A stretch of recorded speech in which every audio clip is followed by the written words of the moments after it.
الصلاۃ والسلام علیک یا رسول اللہ صلی اللہ تعالیٰ علیہ وسلم۔ پیارے آقا صلی اللہ تعالیٰ علیہ وسلم کے پیارے دیوانوں، گزشتہ کل ہم نے حضرت سلیمان علیہ السلام کے ایک صحابی، ان کی امت کے ولی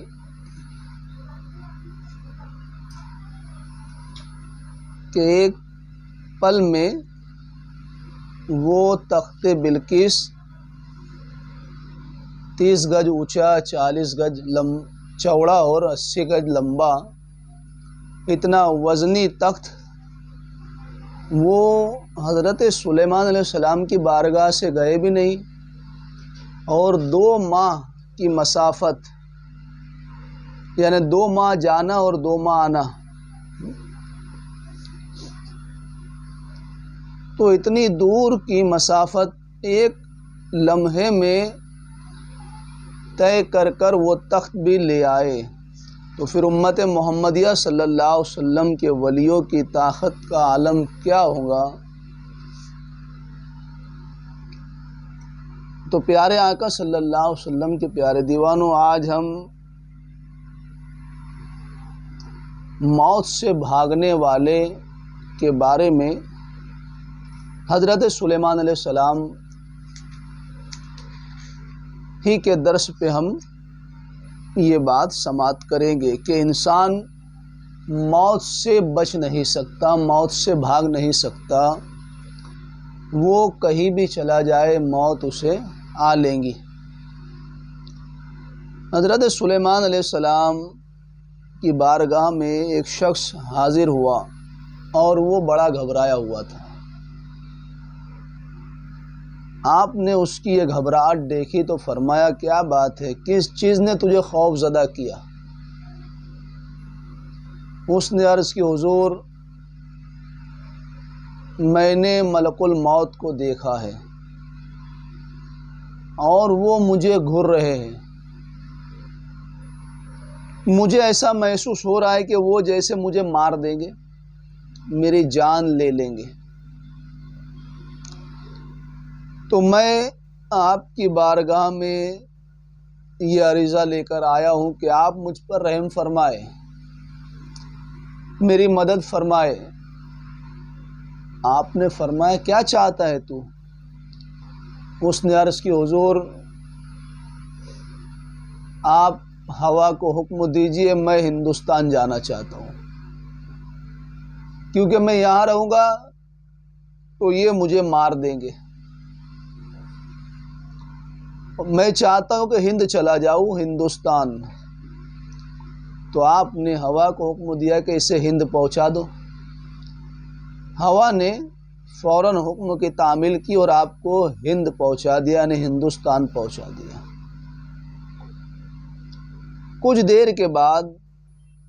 حضرت ملک الموت عزرائیل علیہ السلام حضرت سلیمان علیہ السلام کی بارگاہ میں حاضر ہوئے، سلام عرض کیا اور کہا، حضور آپ نے میرا کام آسان فرما دیا۔ آپ نے فرمایا، کیا کیا میں نے کہ تیرا کام آسان ہو گیا؟ تو عزرائیل علیہ السلام نے عرض کی، حضور بات یہ ہے کہ وہ شخص جس نے آپ کی بارگاہ میں عرض کیا تھا، مجھے اس کے بارے میں اللہ کا حکم ہوا کہ میں اس کی روح قبض کروں ہند میں۔ کتنے بجے ہم سمجھنے کے لیے بات کریں گے کہ اس کی روح قبض کرنی ہے 2:10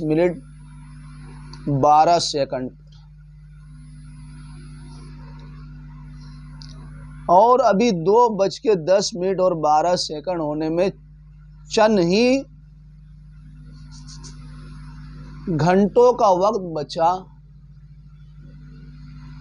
یہ گھڑی تو ابھی ہوئی نا، یہ ہم ہمارے سمجھنے کے لیے، یعنی موت کا وقت ٹل نہیں سکتا، جو وقت ہے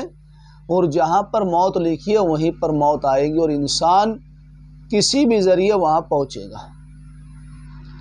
تو مجھے اللہ کا حکم ہوا کہ میں اس کی روح ہندوستان میں قبض کروں 2:10 پر، سمجھنے کے لیے یہ بات۔ اور ابھی چند گھنٹے باقی ہے اور ہندوستان کا سفر یہاں سے ہزاروں میل کی دوری پر ہے،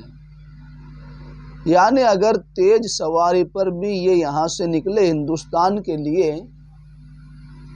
تو نہیں پہنچ سکتا۔ تو میں یہ فکر میں تھا، کشمکش میں تھا کہ اس کی روح قبض کرنی ہند میں، اور یہ آپ کی بارگاہ میں ہے، اس لیے میں اس کی طرف دیکھ رہا تھا کہ اس نے خود اپنی موت کی جگہ جانے کا ارادہ آپ کے سامنے ظاہر کیا، اور آپ نے ہوا کو حکم دیا، ہوا نے اسے اسی وقت سرزمین ہند پر یعنی 2:10 پر ہندوستان کی زمین پر جب اس نے قدم رکھا، اسی وقت میں نے اس کی روح قبض کر لی۔ تو پیارے آقا صلی اللہ علیہ وسلم کے پیارے دیوانوں، پتہ کیا چلا کہ انسان خود اپنی موت جہاں پر ہونی ہے، اس کی موت وہاں پر وہ جانے کا خواہ ہوتا ہے۔ آپ نے بھی مشاہدہ فرمایا ہوگا، کبھی ہمارے بزرگ حضرات، ہمارے نانا دادا یا والد، اگر وہ اپنے وطن سے اگر صورت میں آئے تو پھر ان کا دل میں، جب وہ زیادہ بیمار ہوتے تو پھر ان کا دل یہ کہتا ہے کہ چلو میں رشتہ داروں سے ملاؤ، گاؤں جاؤں، اپنے وطن جاؤں، اور میں اپنے بھائی بھائیوں سے، بہنوں سے، رشتہ داروں سے مل کر آ جاتا ہوں۔ موت کا کیا بھروسہ، کیونکہ اب میری طبیعت اچھی نہیں رہتی۔ ہم منع بھی کرتے ہیں، لیکن وہ پھر ہوتا کیا ہے کہ مجبوری میں ٹھیک ہے، ہاں جاؤ، ہوا بھی بدل جائے گی اور آپ مل ملا کے بھی آ جائیں گے۔ تو پھر پتہ کیا چلا کہ جب وہ وہاں گئے تو وہیں پر موت آ گئی، وہیں پر وہ مر گئے۔ تو جہاں پر موت آنی ہے، انسان خود وہاں کے لیے تیار ہو جاتا ہے اور وہاں جانے کا ارادہ فرماتا ہے۔ تو پیارے آقا صلی اللہ علیہ وسلم کے پیارے دیو، موت سے کوئی نہیں بچ سکتا، کوئی نہیں بھاگ سکتا۔ موت جہاں پر جس وقت، جس دن، جس وقت، جو وقت اس کے لیے لکھا گیا اسی وقت وہ آئے گی، نہ اس سے 1 سیکنڈ آگے آئے گی، نہ 1 سیکنڈ بعد۔ جو سیکنڈ پر موت لکھی ہے اسی سیکنڈ پر اسے مرنا ہوگا۔ تو پیارے آقا صلی اللہ علیہ وسلم کے پیارے دیوانوں، اس سے پتہ یہ بھی چلا کہ اللہ کے نبی اپنی امت سے کتنی محبت کرتے ہیں کہ ان کی جائز تمنا وہ فوراً پوری کر دیتے ہیں۔ جیسے کہ حضرت سلیمان علیہ السلام نے اپنے اس امتی کی تمنا پوری کر دی کہ اس نے کہا حضور میری مدد فرمائیے، مجھے ہوا کو حکم دیجئے کہ وہ مجھے ہندوستان پہنچا دے، تو آپ نے اس کی یہ تمنا پوری کر دی۔ تو پیارے آقا صلی اللہ علیہ وسلم کے پیارے نبی اپنی امت کے لیے بہت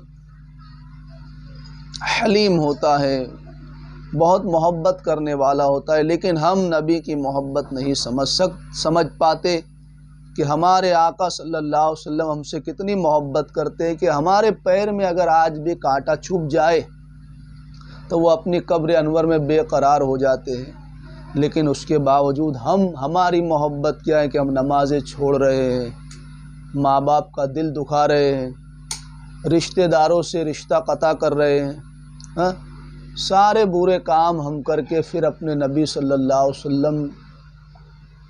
کو تکلیف پہنچا رہے ہیں۔ یہ کاموں سے انہیں تکلیف ہوتی ہے نا کہ میرا امتی، وہ چاہتے کہ میرا امتی نیک کام کرے، میرا امتی اللہ کو راضی کرنے والے کام کرے۔ اگر ہم گناہ آلود کام، گناہ والے کام کرے تو پھر انہیں تکلیف تو ہوں گی نا۔ تو پیارے آقا صلی اللہ علیہ وسلم کے پیارے دیوانوں، جب وہ ہم سے اتنی محبت فرماتے، وہ ہمیں تکلیف میں مبتلا دیکھنا بھی پسند نہیں فرماتے، تو ہمیں بھی چاہیے کہ ہم اپنے آقا صلی اللہ علیہ وسلم کو اچھے کام کر کر، نمازیں پڑھ کر ان کی آنکھوں کو ٹھنڈک پہنچائے۔ اللہ کریم کی بارگاہ میں دعا ہے کہ ہم نے جو درس سماعت کیا، اللہ کریم اسے سمجھنے کی، سمجھ کر عمل کرنے کی، عمل کر کے اپنے مسلمان بھائیوں تک پہنچانے کی توفیق عطا فرمائے۔ استغفر اللہ ربی من کل ذنب واتوب الیہ، لا الہ الا اللہ محمد رسول اللہ صلی اللہ تعالی علیہ وسلم۔